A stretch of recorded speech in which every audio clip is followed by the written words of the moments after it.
On September 25, 2023, 11:30 a.m. Pacific Time. Location: international waters in the eastern Pacific Ocean. In that moment, amidst the vast blue ocean, the United States Navy didn't just destroy a ship. They eliminated an asset worth $1.2 billion USD with a powerful explosion. The vessel, a self-propelled semi-submersible, or SPSS, also known as a Narco Sub, was pursued and deliberately sunk. But behind this dramatically filmed action is a quiet, persistent battle waged by the US Navy, and an astonishing secret was revealed moments before it sank deep into the ocean floor. Today, we will delve into this tense confrontation. From the cunning strategy used for the hunt, to the technological details behind the scenes that transformed this massive cocaine vessel into an iron monster that's among the hardest in the world to detect. And what exactly happened in those final seconds that left the entire Navy Special Operations team exclaiming in astonishment? Our analysis begins with the adversary, the Narco Sub. This is no ordinary vessel. It is the product of the ingenuity and desperation of smuggling organizations.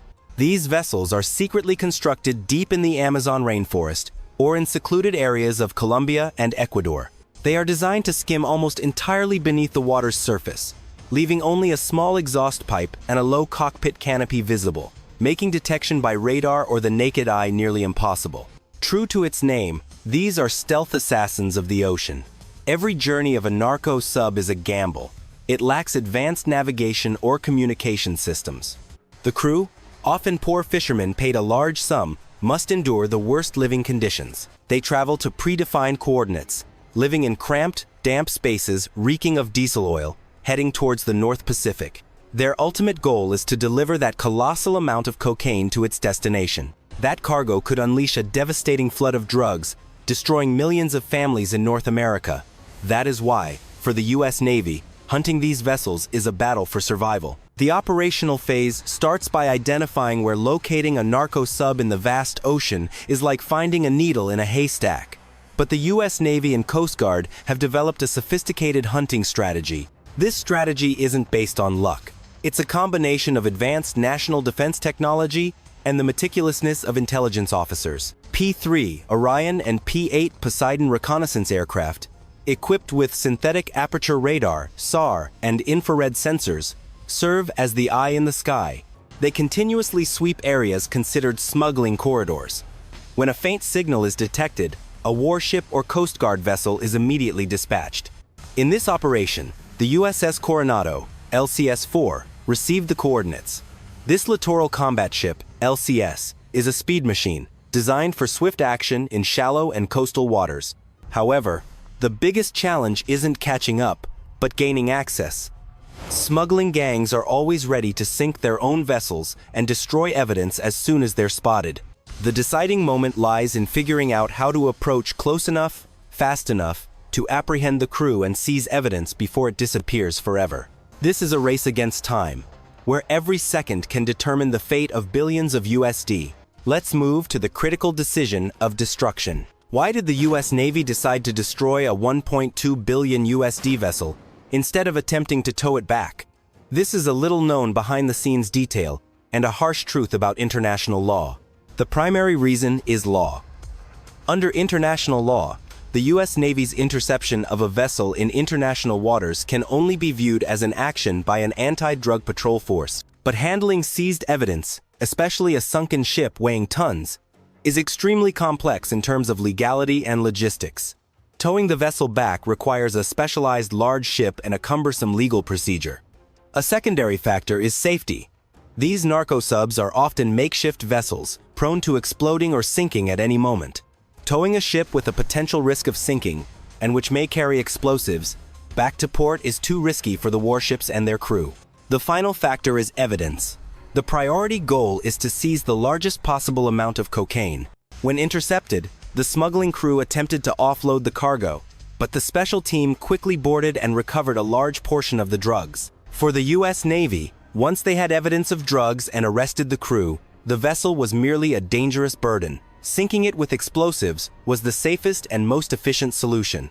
That is why, despite the unfortunate loss of the asset, the commanding officer made the final decision to destroy the vessel. The engagement commenced when the USS Coronado approached. The Narco Sub's crew decided to scuttle the vessel, but the special team acted faster.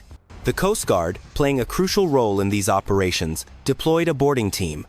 In the chaos, one individual made a difference. That was Petty Officer First Class John M., name changed for security, a seasoned Coast Guard serviceman. He was not just a soldier, but a solid rock in a life-or-death situation. John M., along with his comrades, faced a situation that was nearly a dead end. The drug sub was sinking fast, and they had to try to gather as much evidence as possible. John M. knew that every kilogram of drugs he recovered was a victory for the soldiers and a defeat for the criminal organization. John M. demonstrated astonishing meticulousness. He wasn't just focused on the cocaine, but on the smallest details. He checked every small compartment in the cockpit, every hidden corner within the hull. This very meticulousness led to a surprising plot twist for the entire incident.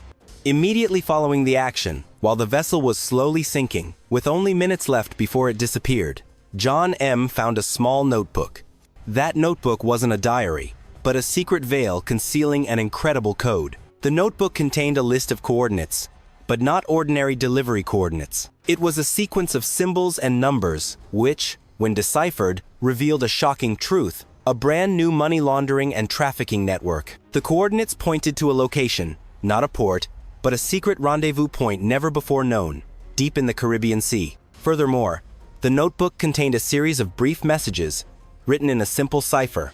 When later analyzed, it revealed the identity of a major antagonist, a person with a completely normal exterior, but who was actually a kingpin behind a series of cross-national drug trafficking operations. This plot twist transformed an ordinary drug bust into a large-scale intelligence war.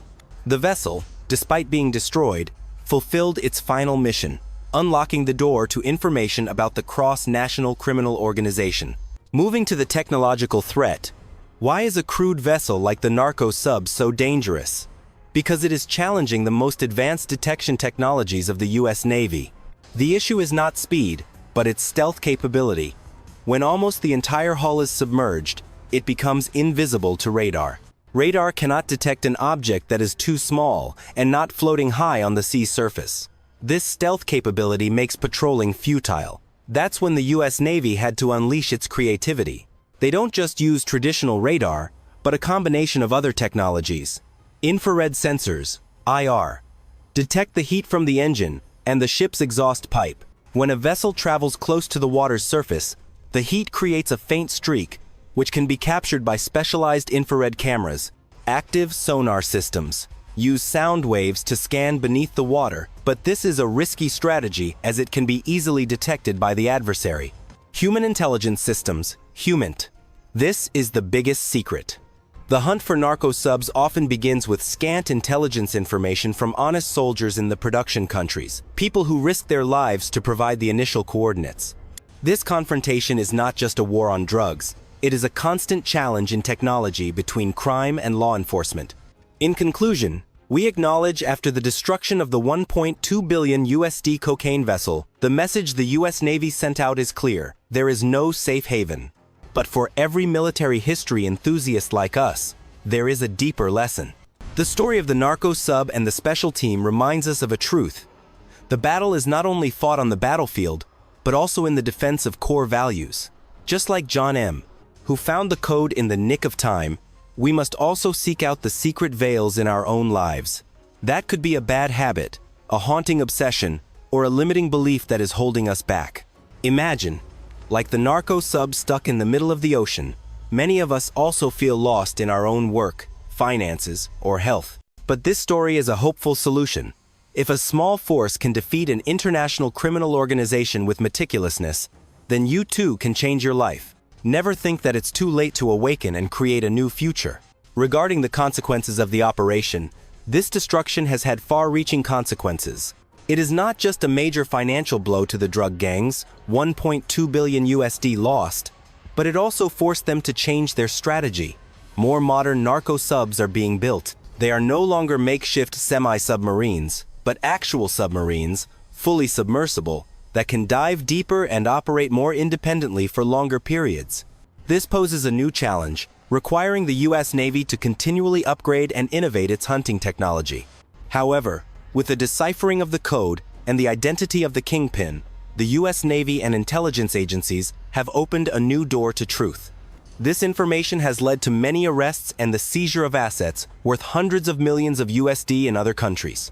This story is evidence that, in the battle against dark forces, persistence, technology, and a little meticulousness can make a big difference. The final intelligence was the uncovering of the code in John M. Notebook is not just a clue, it's the light at the end of the tunnel, unveiling a criminal empire. The deciphered information led to a horrifying truth about the people behind the Narco Sub network. It turned out the mastermind wasn't a familiar drug lord. It was an underground conglomerate, run by outwardly respectable individuals in society, operating under the guise of legitimate import-export companies. This paradoxical truth shocked U.S. intelligence agencies. The name of the organization, Velo, the Veil. True to its name, they built a perfect secret veil, using shell companies in Panama, the Cayman Islands, and Switzerland to launder billions of USD. Their goal wasn't just cocaine trafficking, but to create an underground financial system, resisting all control efforts by governments. The destruction of the Narco Sub was just a small battle. The real war has shifted to the financial sector, where agencies must find ways to defeat this invisible enemy using different tools: international law, sanctions, and financial investigation. Following the primary engagement, the story doesn't end there. After the drug vessel was sunk, the U.S. Coast Guard still had to deal with the arrested crew. These were people forced onto the criminal path, but who were also crucial living witnesses. One of the sailors, a young man named Miguel, name changed, recognized a cruel truth. The El Velo organization would not forgive failure.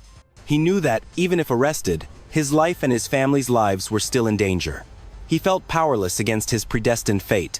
During the transfer to the mainland, Miguel performed a crazy act, a desperate escape attempt, but also a plea for protection. He provided additional detailed information about the routes, resupply points, and key figures he knew.